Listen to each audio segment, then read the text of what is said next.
Beleza, pessoal? Vou passar para vocês algumas dicas de como usar o computador AMIS. O computador AMIS, para quem não conhece, é um computador hipotético desenvolvido por um professor da URGS. E para fazer o download dele é bem rápido e simples.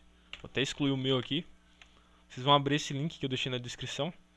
É uma página do Instituto de Informática da URGS. Vocês vão clicar nessa parte aqui, simulador do AMIS. Daí ele vai fazer o download direto do arquivo zipado. Você só precisa extrair na pasta que você quiser e pronto. Não precisa de instalação, não precisa de nada. Ele já baixa o executável direto. E você também não precisa ser aluno para entrar nessa página não, beleza? Qualquer pessoa pode fazer esse download. Certo. O que é isso aqui? Isso é o simulador do que seria um computador real. Nós falamos que ele é um computador hipotético porque ele não necessariamente existe, né? Ele foi criado justamente para a gente aprender, para iniciantes aprenderem programação em baixo nível, né? Como se programa um processador. Isso aqui é um computador simples, né? Poderia ser implementado com eletrônica, né? Ele tem poucas instruções de memória, poucas instruções e instruções simples de serem entendidas, né? Beleza. Do lado esquerdo aqui a gente tem uma aba chamada Programa, que é onde a gente vai inserir as nossas instruções, né? Aqui embaixo tem uma colinha para a gente lembrar quais são elas. Do lado esquerdo tem um mnemônico, que é uma sigla que remete à instrução. E no centro aqui tem o código numérico dela. Então aqui do lado na parte programa a gente vai digitar esse código numérico, certo? Então aqui eu estou usando o comando STA, que a gente vai ver o que faz. Do lado direito tem a tabela de dados, que a gente vai inserir os nossos valores. Nossas variáveis vão estar aqui, certo? No centro tem a parte principal do simulador, que exibe o AC, que é o nosso acumulador. Para quem não sabe, o acumulador fica dentro do processador e ele serve para armazenar um valor, né? Um byte de informação temporariamente. A gente vai trabalhar em cima desse acumulador. Ele fica dentro do processador e ele pode, por exemplo, pegar um valor da memória e jogar e salvar nele, né? Ou o contrário, pegar o valor que está salvo nele e jogar em algum endereço da memória, certo? A gente vai ver como fazer isso depois.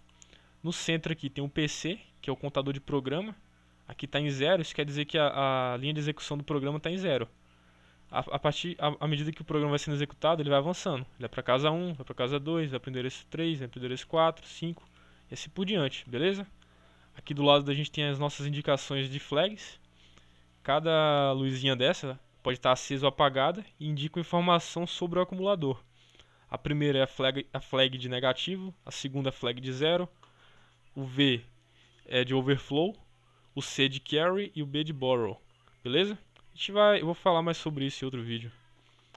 Aqui embaixo a gente tem várias informações úteis sobre a execução, que a gente pode trocar a exibição dos números de decimal para hexadecimal.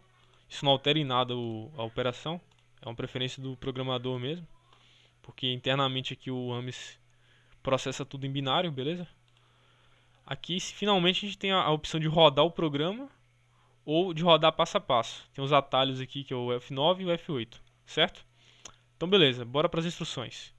Cada instrução dessa é explicada aqui nessa página do próprio URGS também. E eu deixei na descrição o link. Então eu também baixei aqui em PDF para facilitar a nossa vida. Beleza? Certo. A instrução mais básica é a NOP. O código dela é zero e ela não faz nenhuma operação. Se a gente observar aqui, o AMIS já inicializa tudo com zero, né? Então tudo isso aqui é um NOP para ele. Ele não vai fazer nada. A segunda instrução básica é o LDA, que ficou bem torto aqui. Certo, é o LDA, que vem do inglês Load Accumulator, né? O que ele faz? Ele pega um valor que está aqui na memória e joga lá no acumulador. É o que eu estava explicando aquela hora, né? E para mim usar ela é muito simples, eu só preciso ver o código numérico dela, que é o 32. Então eu vou digitar aqui 32 e no endereço subsequente, né, no endereço seguinte, eu vou digitar o endereço da memória aqui, que é de onde ele vai extrair o valor. No caso eu vou digitar aqui 128. Beleza, ele está fazendo LDA no 128. Ele já atualizou aqui em cima também. Ou seja, ele vai pegar o que está lá no 128 aqui e vai salvar aqui no acumulador. Bora rodar isso aqui para ver se vai fazer isso mesmo. Vem aqui em rodar. Beleza, ele fez isso, né? Ele rodou até o final, até acabar a memória. Mas aqui na primeira instrução ele aplicou o LDA no 128, ou seja, ele pegou o dado que estava lá, o 7, e jogou no acumulador. Tá aqui, o 7. Pronto. A próxima instrução é STA. A STA é o oposto da LDA, né? Ela vem de Store Accumulator. Store em inglês significa armazenar. Então ela pega o que está aqui no acumulador e armazena em algum endereço da memória. Vou usar ela aqui agora, o código dela, olhando para a colinha, é o 16. Então vou fazer o Store Accumulator no endereço o LDA no 129, por exemplo. Eu escolho qualquer endereço aqui. Então vou pegar, primeiro estou carregando o que está no 128 no AC, e depois eu salvo, né, usando o STA em algum endereço. Eu escolhi o 129. Bora rodar isso aqui. Eu rodei e beleza, foi o que ele fez, tá vendo? Tinha um outro valor aqui, acho que era um 8. Ele foi sobrescrito por esse 7. Ok? Um detalhe importante é que quando você faz o LDA, ou seja, você carrega algum valor da memória no acumulador, o valor que está lá na memória não é alterado, não é destruído nem nada. E o STA, o acumulador sim é alterado, né? É sobrescrito. Já o STA é o contrário. Ele vai pegar o que está no acumulador sem destruir essa informação, né? Vai continuar salvo no acumulador e vai sobrescrever algum valor da memória. Beleza? Muito simples, né? A gente viu que o programa está sendo executado até o final, né? E eu tenho que definir o ponto de início. Por exemplo, o contador de programa aqui está no 255.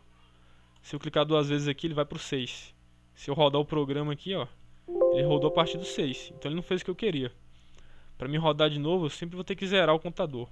Ou eu clico duas vezes sobre o 0, ou eu venho aqui em executar e vou em zerar PC.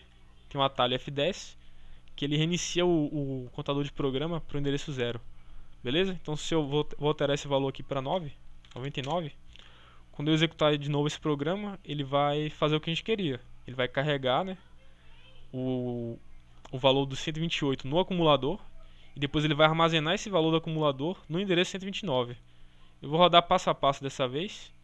Primeiro ele fez o LDA, ele não executou essa operação ainda, ele está na iminência de executar.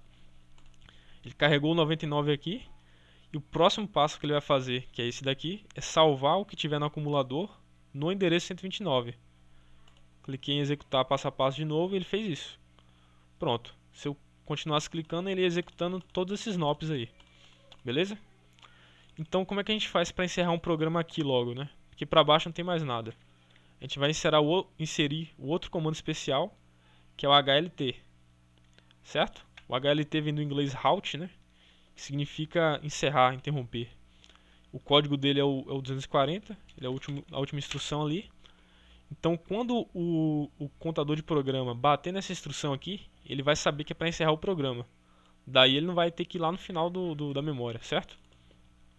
Vou executar de novo aqui, vou trocar esse valor para 10 e vou executar de uma vez agora. Pronto. Ele não foi até o final, ele parou aqui no endereço 5. Por que o halt é fundamental? Você sempre tem que usar o halt. Tudo bem que o programa iria até o final e ia parar aqui, né? E talvez desse certo, né? O problema é que o AMIS ele é um computador do modelo de von Neumann, né? O que esse palavrão quer dizer? Quer dizer, entre outras coisas, que uma das características dele é que não tem duas memórias, uma memória para o programa e outra memória para os dados. Uma memória só serve para as duas coisas, ok? Apesar de ter duas abas aqui, uma chamada programa e outra dados, é uma memória só. Se eu descer aqui até a 128, ó, eu vou encontrar aquele valor 10 ali, aquele outro valor 10. Se eu digitar aqui 7, vai aparecer um 7 aqui, ok? Se eu alterar desse lado algum valor, vai alterar aqui, e vice-versa. Se eu digitar um 4 aqui, vai aparecer um 4 aqui. O único motivo de ter duas abas é para facilitar a vida do programador. A grande questão é que se você rodar sem o halt, ele vai rodar todas as instruções até lá embaixo.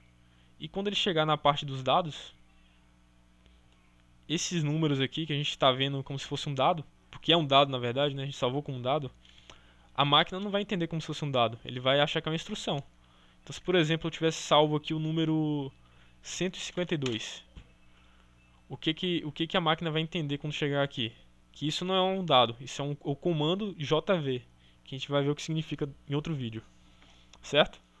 O problema é que isso pode bagunçar o seu programa, né? Pode ferrar tudo aqui. Então sempre que você fizer um programa, você vai ter que lembrar de colocar o route no final. Entendeu? Pode causar, se você não colocar o route, você pode cair em situações bem problemáticas, beleza? Então, pessoal, eu vou gravar outros vídeos. Muito obrigado por assistir e até a próxima. Valeu!